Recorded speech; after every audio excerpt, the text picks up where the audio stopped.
Hey.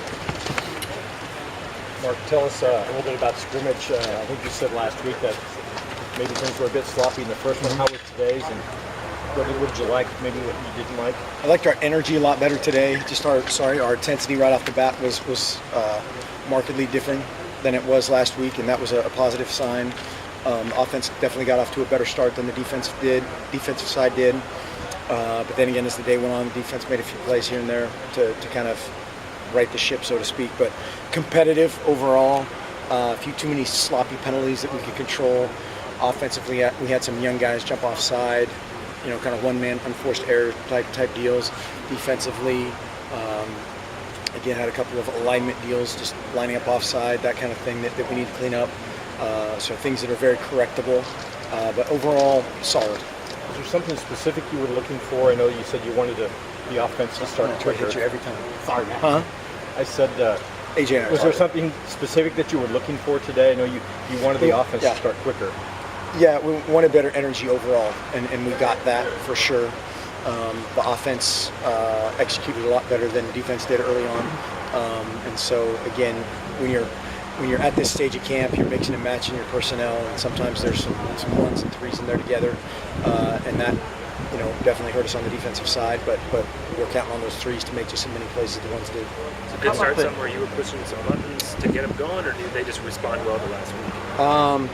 Well, both. Hopefully, we did things a little bit differently than we've done before up front, and tried to get after a little bit more. Had a little combative type of situational drill to hopefully get things going, and it did. So that's a good thing. Who stood out? About the depth on your offensive line right now? Good. I mean, you can never have too many guys.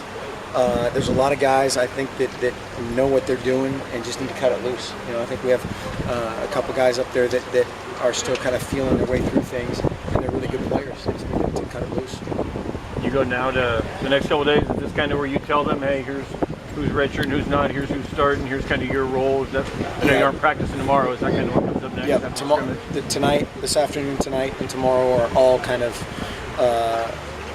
big picture evaluation type of discussions, both as a staff and then with the individuals. And there's generally two kind of categories that freshmen go into. Either you're playing or you're redshirting, and then there's a few guys every year. Jake Pisarcik was the guy last year that was just kind of on the ready list, and you pick him up off the waiver wire if something happened last year, and just in that mold, you try to have as few guys in that situation as possible, because those guys don't get as many reps as they need to if they're going to redshirt, and they really don't get as many reps as they need to if they're going to play.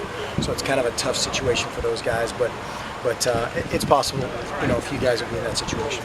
Who stood out? Standouts for you today? Particular guy? I mean, Royce Freeman was really good. There's a rumor on Twitter that he had a couple long touchdown runs. Whose hashtag was that? Do you have a hashtag? I can't reveal my sources. There was one that was very, very impressive. There were a couple that were very impressive, and a couple that you'd like to tackle better.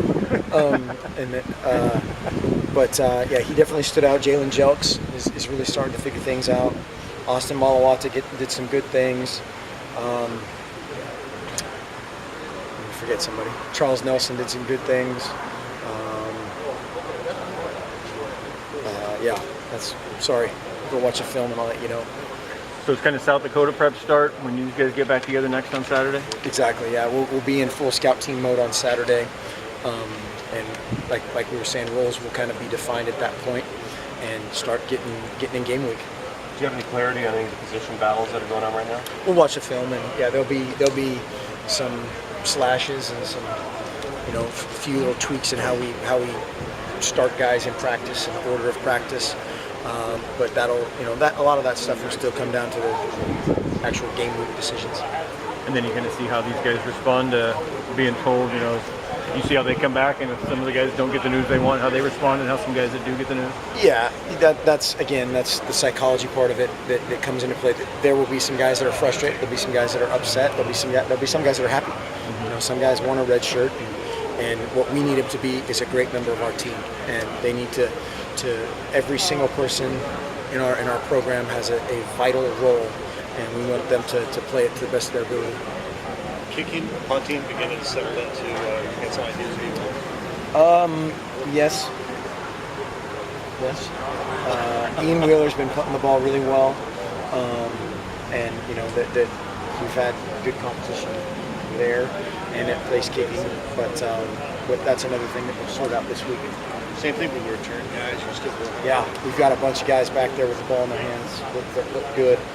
Had a couple big plays in the return game today. We did a great job covering kicks and kick returning as the good team, so to speak, against the scout team.